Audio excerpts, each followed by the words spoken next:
which means it is time to check in with Mary O'Connell, host and writer of our Chat Call community. Mary, thank you for being here today. Great to have you on this Tuesday. Anytime. You guys know there's nowhere I like to start my Tuesday mornings better. Absolutely. We love having you here with us today. And let's go ahead and dig right into what's going on in the Chat Call space this week. Give us some updates on what you're talking about. Yeah, so this week we really kind of, peak season's right around the corner. And even though it's expected to be a little more of a muted peak season, it's still something that we need to pay attention to and make sure that we have, all the resources necessary for it, because even though it's going to be a little smaller than in years past, it's still worth paying attention to. So this week we kind of covered the warehousing aspect of it and how, sometimes you just need a little extra warehouse space just for a little bit. So we talked to Steve Denton from Ware2Go, and it's kind of a on-demand almost warehouse situation where, if you need a pop-up warehouse for, peak season, they've got it just anywhere that they recommend, anywhere that's a 2-day point for most of your customers. And, we talk about everything getting into that.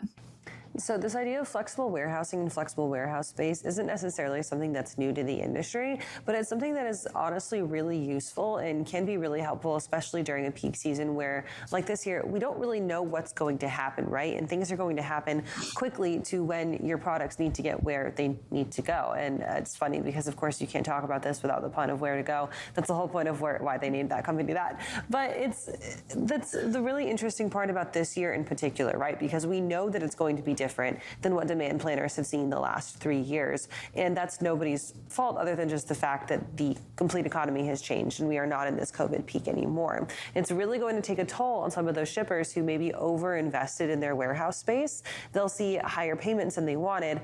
But on the flip side, it can take a toll on those shippers who underestimated, right? So flexible warehousing is that key that can kind of help you figure out where you need to be in the middle.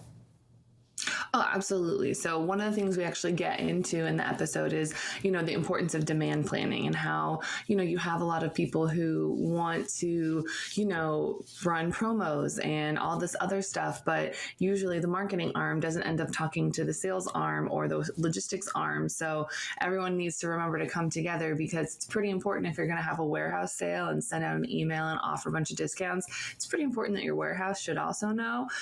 So just little things like that to remember that, everyone has to work together, and, demand planning is important and it is tricky. Like we said, you never really know what's going to happen, but I think the ability to be flexible and make sure that you have, a backup, or the very least you can have too much product and not enough. You don't really want to run a warehouse sale for a warehouse that doesn't really have much inventory. Right. And so then the other thing about this is on-demand fulfillment also is a really big topic, because, of course, speed is king when it comes to fulfilling a consumer's desires right now.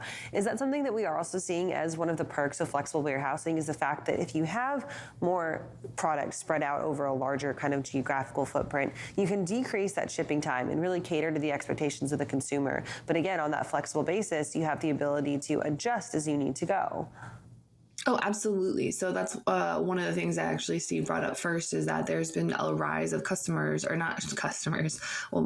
them.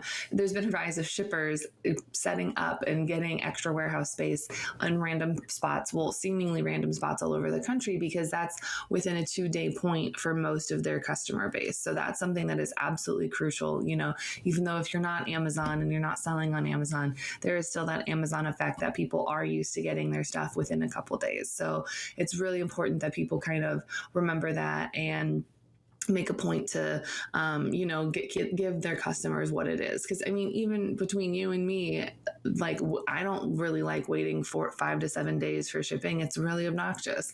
I'll do it if I have to. It's my only option. But, that 2-day shipping is quickly becoming the industry standard, if not faster. So it's something that you absolutely need to consider. And that was what the nice part is about Ware2Go, is that you don't have to build an entire warehouse in all these locations. You just say, hey, I'm going to need X amount of pallet spaces or X amount of square feet in your warehouse.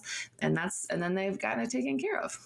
So, Mary, when it comes to vacancy rates and those two kind of statistics and metrics across the United States, and this idea of flexible warehousing space, do those kind of correlate with with each other, or are U.S. vacancy rates talking about vacancy rates for an entire warehouse space and not about maybe, okay, I've got 600 square feet here and I've got 300 square feet here that you can use?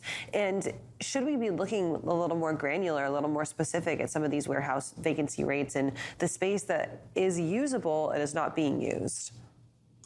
100% we should be looking at more. I mean, the overall snapshot of, it was 4%. Now I think it's up to maybe like 6% vacancy. Don't quote me on that. I am not sure. I have to double check. But it's really important, I think, that, you do drill down because, there might be nationwide 6% vacancy, but that doesn't mean that any market you go to, there's going to be 6% vacancy. It's going to be, there's going to be, in Atlanta, there might be 2%. In the middle of Iowa, it could be 10. So it really is important to drill down and see kind of what areas are having the most amount of space. And then kind of, maybe look and see what other kind of market conditions are happening there. Because if you have something that only has 2% vacancy, well, then it's pretty reasonable to assess that it's going to be pretty high truckload demand in that market. So you might have to pay a little bit more for your truck prices.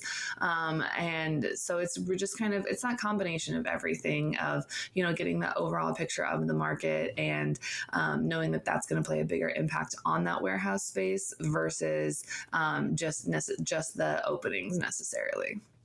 And it's going to be interesting to see how shippers and really warehouse managers themselves try to kind of navigate the most efficient way to make out of the potential wasted space that they could have in their warehouses. Mary, for folks who want to catch Check Call, either the show or the newsletter, where can they go to do that? Well, if you want to catch the show, just keep watching FreightWaves TV. Then around 12:30, the Check Call will pop up on your screen with a not too spooky intro. And then the newsletter will be out around 2 o'clock this afternoon. All right. Thank you for joining us this morning, and we will see you later on this afternoon. Thank you.